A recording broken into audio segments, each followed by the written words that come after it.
The gavel hit the wood just a little too hard. It was the kind of sound that didn't call for order so much as it warned something was about to break. The Oversight Committee chamber was already packed, reporters jammed against the walls, staffers whispering into their phones. But when Jasmine Crockett walked in, wearing a charcoal suit that looked almost too simple for the moment, the noise shifted, lower, sharper, expectant. She didn't look at the cameras. She didn't have to. People were watching whether she acknowledged them or not. Hakeem Jeffries was already seated near the far end of the long table, tapping a pen against a stack of folders. His eyes met Jasmine's, and for the briefest moment, she felt the hush between them, an unspoken question, "Are you ready?" She was. The chairwoman's voice echoed through the chamber, thin and tight. "Representative Crockett, you have the floor. Please keep your remarks within your allotted time." A few of the more senior committee members leaned back in their chairs, smirking. They'd seen this before, a young congresswoman trying to make a name for herself, only to get steamrolled by procedural tricks and feigned outrage. They thought they knew exactly how this would go. They were wrong. Jasmine adjusted the microphone, her fingers steady. "Thank you, Madam Chair," she began, her voice calm but carrying. "I'd like to start by addressing the narrative that's been circulating, one that implies our communities are failing because of weakness or incompetence." A low murmur rippled across the rows of dark suits. The camera zoomed in closer. She continued, her tone never rising. "That story isn't just inaccurate. It's dangerous. Because it blames the people who are surviving systems designed to grind them down. And it excuses the people who built those systems in the first place." A few seats down, a congressman cleared his throat like he was about to interrupt, but Jasmine didn't look at him. She kept her eyes on the room as if daring anyone to cut her off. And just then, Hakeem Jeffries did something subtle but unmistakable. He leaned forward, folded his hands, and nodded once, like he was letting everyone know she wasn't alone. Outside, the hallways were buzzing, staffers already messaging journalists, "You'd better get in here. Something's happening." Jasmine could feel the tension stretching across the chamber, taut as piano wire. It wasn't fear, she'd been here before. It was something different. That hum in the air when people realized they might have underestimated the wrong person. She kept her voice low, almost conversational. "I know some of you believe that if you repeat the same accusations long enough, if you call entire districts corrupt or broken, that people will stop listening to the facts." She paused, letting the silence breathe. But facts have a way of surfacing, even when you bury them under headlines. One of the committee members, Congressman Ellis, older, gray hair combed perfectly to the side, shifted in his seat. "Representative Crockett," he interrupted, his tone dripping condescension, "perhaps you could clarify which so-called facts you're referring to. Because from where I sit, the record shows that you've opposed every measure meant to address housing instability, food insecurity, and underfunded schools in my district." She cut in, still not raising her voice. "That's the record I'm referring to." A ripple of quiet gasps passed through the back rows. The congressman's lips parted, as if he was about to object again. But before he could, Hakeem Jeffries calmly picked up the folder in front of him and flipped it open. He didn't say a word, but the gesture alone was a warning. She's not standing alone in this fight. Jasmine let her gaze drift across the chamber, catching every pair of eyes that tried to look away. "It's easy to sit here and point fingers," she continued, "to label communities you don't visit and won't invest in as failures. It's harder to admit that the policies you sign off on are part of the reason people are drowning." The cameras were so close now she could see her own reflection in the lens. But she didn't flinch. She wasn't here to play nice. She was here to remind them all that the game was rigged, and she was about to start flipping the pieces over. Outside the committee doors, an aide whispered into a headset, "She's going off script." Inside, Jasmine Crockett was just getting started. The chairwoman cleared her throat, trying to reclaim control. "Representative Crockett, we will maintain decorum." Jasmine didn't even turn her head. "Decorum," she echoed softly. "Decorum is when you treat people with respect before you take their funding, their healthcare, their safety nets. Decorum is not a substitute for accountability." For a heartbeat, no one spoke. The room felt smaller, the walls pulling in around them. She could almost hear her mother's voice in her memory, don't let them decide your worth. And she wasn't about to. Congressman Ellis leaned into his microphone again. Are you suggesting that my colleagues here are deliberately harming your constituents? Jasmine lifted her chin, her expression unchanged. I'm suggesting that willful neglect has the same consequences as malice. You can call it whatever makes you feel comfortable. A hush fell so complete that the only sound was a pen tapping nervously against a binder 3 rows back. Reporters in the gallery were typing as fast as their fingers would allow. This wasn't another routine hearing. It was something else, something that felt like the moment before a storm. Hakeem Jeffries finally spoke, his voice calm but firm. I'd like to remind my colleagues that every representative in this chamber was elected to serve, not to deflect. Ellis looked over, clearly annoyed. Mr. Jeffries, no one here is deflecting. Hakeem tilted his head slightly. Then you shouldn't mind if Representative Crockett continues. Jasmine didn't look away from Ellis. She watched the flush creep up the side of his neck, the way he gripped his chair just a little tighter. She knew that look. The moment a man in power realizes he's lost the room, and doesn't have the words to get it back. When she spoke again, her voice was quiet but resolute. If you're uncomfortable, good. Maybe discomfort is the only thing that can break through the excuses. The cameras caught everything. Every twitch, every flicker of fear, every silent admission. Jasmine Crockett wasn't done. Not even close. Somewhere in the back row, a staffer mouthed to a colleague, she just ended his career. But Jasmine didn't hear it. She was focused on the stack of documents in front of her, the evidence they all pretended didn't exist. Slowly, she lifted a thin folder and held it up so the cameras could see the bold black letters across the top, Federal Oversight Report, 2024. This, she said evenly, is the report your offices received 9 months ago. It outlines exactly how federal funds were withheld from school districts in low-income communities. Districts where, by the way, the majority of children are Black and Latino. Ellis shifted again, his throat working as he swallowed. Representative Crockett, that report was incomplete. She didn't blink. No, it was inconvenient. The room seemed to tilt for a second, like gravity had changed sides. Hakeem Jeffries set his pen down and folded his hands in front of him. His eyes didn't leave hers, and when she met his gaze, she felt the smallest surge of steadiness. He gave her the smallest nod, just enough to say, keep going. Jasmine laid the report flat on the table. It details how your committee members redirected earmarked resources to wealthier suburbs under the banner of efficiency. It lists the names, the votes, the signatures. Ellis opened his mouth, but no words came. Jasmine kept her tone calm, as if she were simply reading grocery receipts. And when these decisions were challenged, your office called them partisan attacks.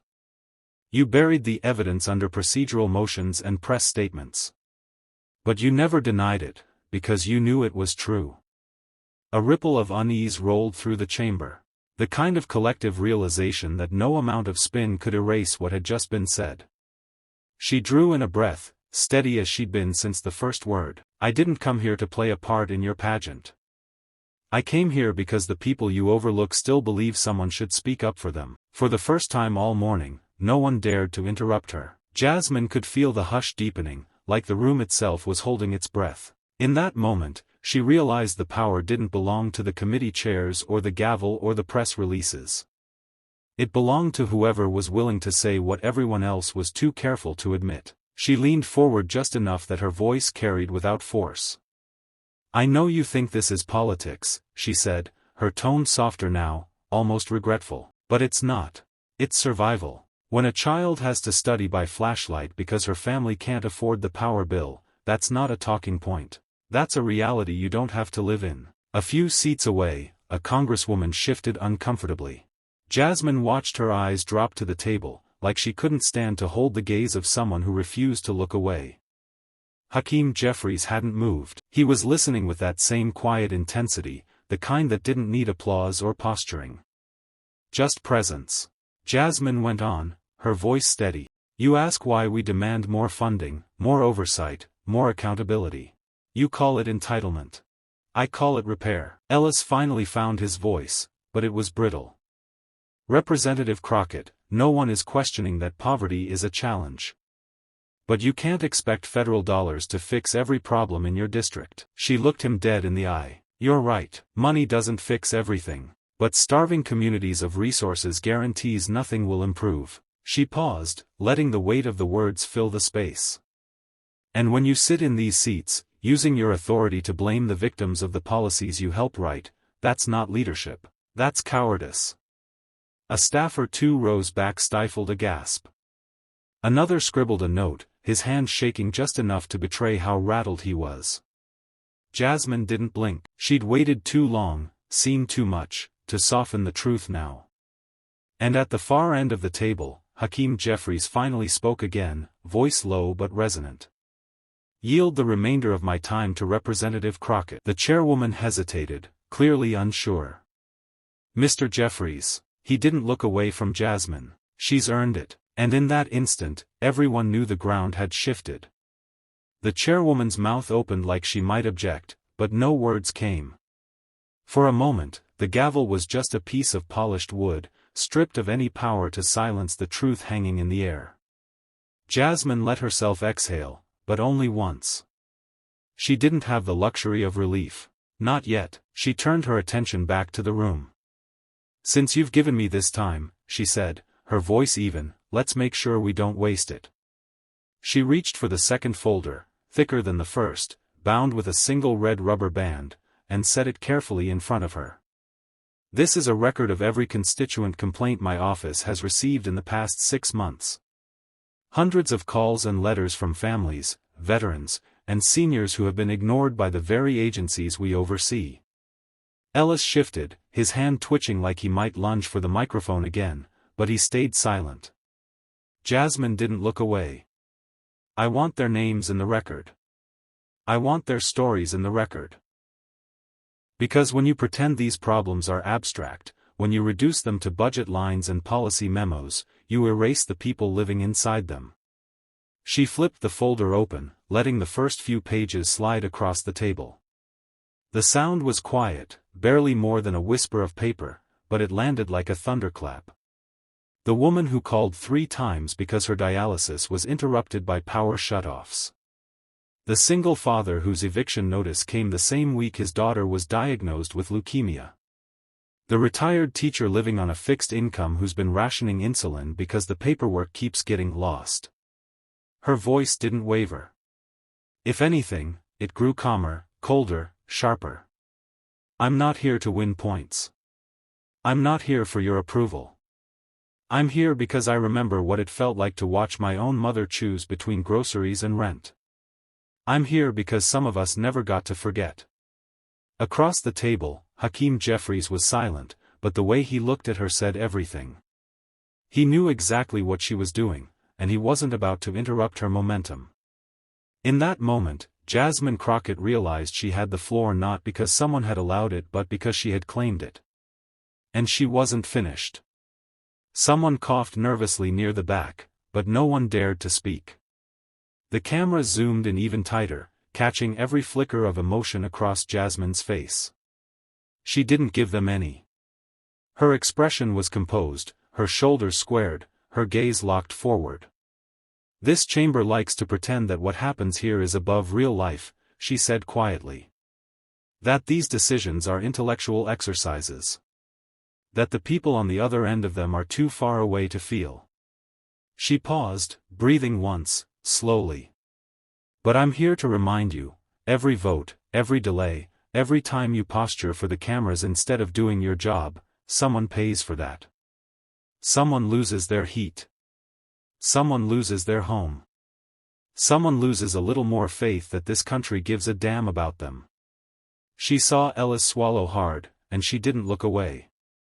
You think you can dismiss me. You think you can wait me out. But you can't outlast the truth. Her hand hovered over the next document. She didn't lift it yet. She wanted them to feel the anticipation, to know that if they tried to cut her off now, they would be the ones who looked like cowards. Hakeem Jeffries shifted in his chair, folding his arms across his chest. The way he looked at her was different now, less an ally, more a witness to a moment that had taken on a life of its own. Jasmine's voice softened, but it lost none of its force. I grew up hearing that if you worked hard and stayed quiet, you'd earn respect. But the truth is, respect is rationed in this building.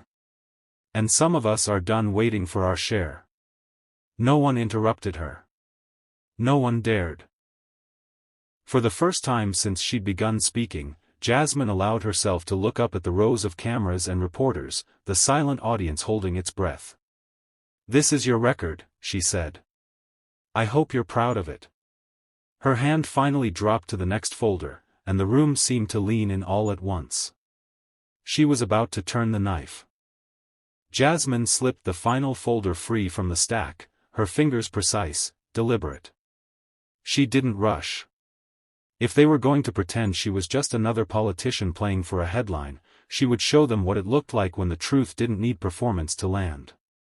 She laid the folder flat, the label facing the cameras, Eviction Records, District 30. "This is the list of every family evicted in my district in the past year," she said, voice low. "Every one of them. Names, addresses, dates. Real people, not case studies." Ellis shifted in his seat. The flush on his face had spread down his neck. She didn't flinch. These are the families who were told to work harder, while subsidies were redirected to developers already swimming in tax breaks. The same families you have the audacity to blame when their kids fall behind in underfunded schools. Her hand rested lightly on the folder, but the weight of it pressed on the room. "Some of you will go home tonight and call this a political stunt. You'll say I'm emotional. You'll say I'm making this personal." She finally lifted her eyes to meet his. "It is personal. Because while you're busy crafting talking points about personal responsibility, these people are living through consequences you will never experience." A hush fell that no one seemed able to break. Hakeem Jeffries spoke, his voice level but resonant. "Representative Crockett has made her point with clarity. I'd like to remind my colleagues that this record will stand long after today's hearing ends." Ellis's jaw clenched, but he didn't interrupt again. He knew he'd lost. Jasmine took a breath, feeling the surge of something she couldn't quite name, relief, defiance, maybe both. And then, almost as an afterthought, she added, "This is the part you'll try to forget. The part that doesn't fit into your press releases." Her hand lifted from the folder, and she let it drop closed with a quiet finality. No one moved. Because everyone knew the moment would follow them out of that chamber. The chairwoman cleared her throat, but even she didn't have the nerve to gavel the silence away. The committee room felt like it had shrunk to half its size, every person pinned in place by the simple fact that Jasmine Crockett had said what no one else dared. She straightened her notes with slow precision, refusing to fill the quiet with nervous energy. "You can disagree with my conclusions," she said evenly. "You can disagree with my proposals. But what you don't get to do is pretend these records don't exist." Her eyes flicked to Ellis again. "And you especially don't get to pretend your votes haven't made them longer." Ellis opened his mouth, but no words came. Just the faintest shake of his head, as though he was trying to deny a truth that was already written down in black ink. Jasmine looked toward Hakeem Jeffries. For a heartbeat, she felt something pass between them. A recognition that this was bigger than either of them. Bigger than any headline or hearing. Hakeem spoke softly, but his voice carried all the way to the back of the chamber. "I yield the floor, Madam Chair. I think it's clear enough." He didn't need to say more. He knew, and Jasmine knew, that no amount of parliamentary procedure could undo what had just happened. Jasmine gathered her folders, stacking them one by one. She felt the eyes on her, some filled with quiet respect, some with naked resentment. She welcomed both. She'd rather be resented for telling the truth than applauded for staying silent. As she stood, a reporter near the door whispered into her recorder, that was the moment everything shifted. She didn't stop to correct him. It wasn't the moment. It was one of many. And there would be more. Because this was what accountability looked like, not a single speech, but 1,000 small refusals to let the powerful off the hook. And Jasmine Crockett had no intention of running out of those refusals. Jasmine slid her chair back, the legs scraping softly against the polished floor. Even that sound felt deliberate. She didn't hurry to leave. She wanted them to sit with the discomfort a little longer. Ellis still hadn't spoken. He stared at the folders like they were a language he couldn't read. Maybe they were. She turned to Hakeem Jeffries, her voice low enough that only he could hear. "Thank you." He didn't pretend to misunderstand. "You didn't need me," he said. "But I was proud to stand beside you." She allowed herself the smallest smile before she turned back to face the chamber. "I want every person watching to understand something," she said, her tone steady, her eyes locked on the cameras. "This isn't about me, and it isn't even about this committee. It's about whether we're going to pretend that power justifies indifference." A reporter in the corner adjusted her phone, capturing every word. "Because if we are," Jasmine continued, "then you'd better get used to seeing me here, week after week. You'd better get used to me reading these names and these stories into the record. You'd better get used to the truth showing up where you'd rather it stay buried." The chairwoman finally spoke, her voice faintly brittle. "Representative Crockett, your time has expired." Jasmine closed her folder, lifted her chin, and said, "Not even close." She turned to leave, her heels clicking across the marble in a slow, unhurried rhythm. The chamber didn't feel triumphant or satisfied. It felt unsettled. Exposed. And that was exactly how she wanted it. Because she hadn't come to Washington to play by their rules. She'd come to rewrite them. And she'd just made it very clear, they could try to corner her all they wanted, Jasmine Crockett was never going to stay cornered. If you watched this far, you already know, this wasn't just a hearing. It was a reminder that courage doesn't always look like shouting. Sometimes it looks like a steady voice, a stack of receipts, and the refusal to let the powerful rewrite the truth. Jasmine Crockett didn't come to Congress to be liked. She came to be heard, and to make sure the people who've been ignored for generations are finally seen. And when the cameras stop rolling, when the headlines fade, remember this, real change doesn't come from a single speech. It comes from never backing down. If this story moved you, share it. Talk about it. Hold your leaders accountable. And if you want more stories that don't flinch when the truth gets uncomfortable, make sure to subscribe. Because we're not done yet.